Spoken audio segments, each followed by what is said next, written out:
Perkenalkan, saya Herlangga. Saya Nurafia Zilianti. Saya Najwa Rahma. Saya Chelsea Nishawina. Saya Paujia. Hai teman-teman, pernahkah kamu penasaran kepada anak-anak yang bisa berubah? Dari yang awalnya cuma peduli sama diri sendiri, sampai akhirnya bisa berempati dan peduli sama orang lain. Hal ini akan kita bedah tuntas tentang perkembangan moral peserta didik.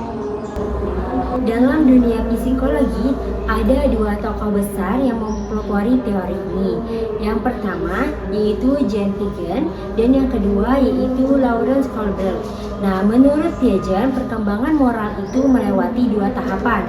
Yang pertama, moralitas heteronom. Anak-anak mematuhi aturan karena takut hukuman. Aturan dianggap kaku dan nggak bisa diubah. Yang kedua yaitu moralitas otonom, yang mana anak-anak mulai sadar kalau aturan bisa disesuaikan dan mereka bertanggung jawab atas perilaku mereka sendiri. Secara sederhana, perkembangan moral itu adalah sebuah proses di mana kita belajar memahami, menilai, serta menerapkan nilai-nilai benar dan salah dalam kehidupan. Kohlberg kemudian mengembangkan teori Piaget menjadi 3 tingkat utama dengan 6 tahap, mulai dari tingkat prakonfesional di mana moralitas didasarkan pada konsekuensi, hukuman atau imbalan, lanjut ke konfesional yang mengacu pada norma masyarakat, hingga tingkat pasca konfesional yang berdasarkan pada prinsip etis universal. Namun, teori Kohlberg punya kelemahan. Sampel penelitian awalnya hanya terdiri dari laki-laki. Kalau dilihat seorang asistennya menyadari bias ini, ia berpendapat bahwa perempuan seringkali menggunakan pendekatan yang berbeda yang ia sebut etika kepedulian. Gilligan menunjukkan bahwa teori Kohlberg berfokus pada etika keadilan yang berorientasi pada aturan dan hak individu. Padahal perempuan cenderung lebih berfokus pada hubungan, tanggung jawab, dan empati. Kritik ini membuka mata kita bahwa perkembangan moral jauh lebih kompleks dan beragam.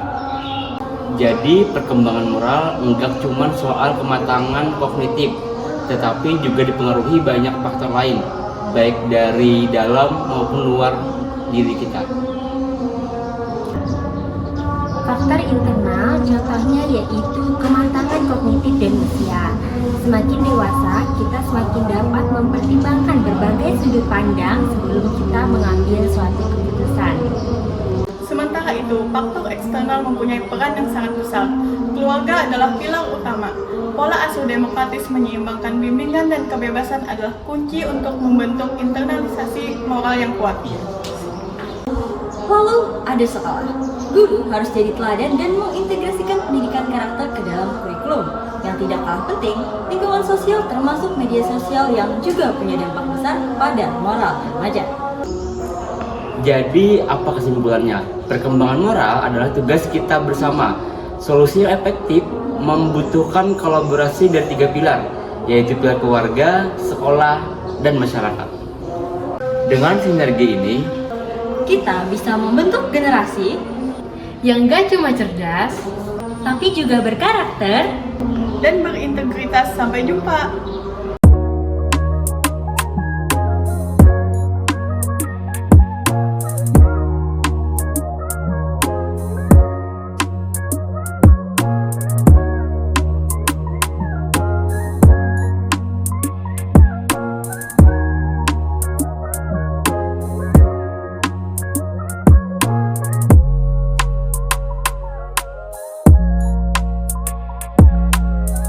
Pendidikan moral tidak hanya tugas sekolah, tapi juga keluarga dan masyarakat. Kolaborasi ketiganya menjadi kunci membentuk anak yang jujur, disiplin, dan peduli.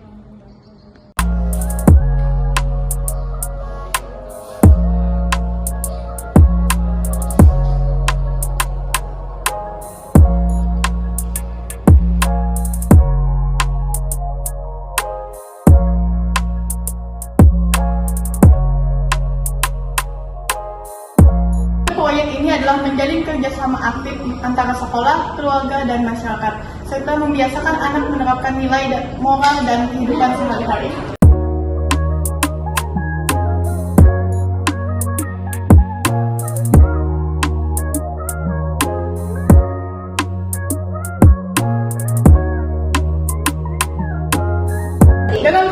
sekolah, keluarga, dan masyarakat, kita dapat membentuk generasi berkarakter kuat dan berakhlak mulia.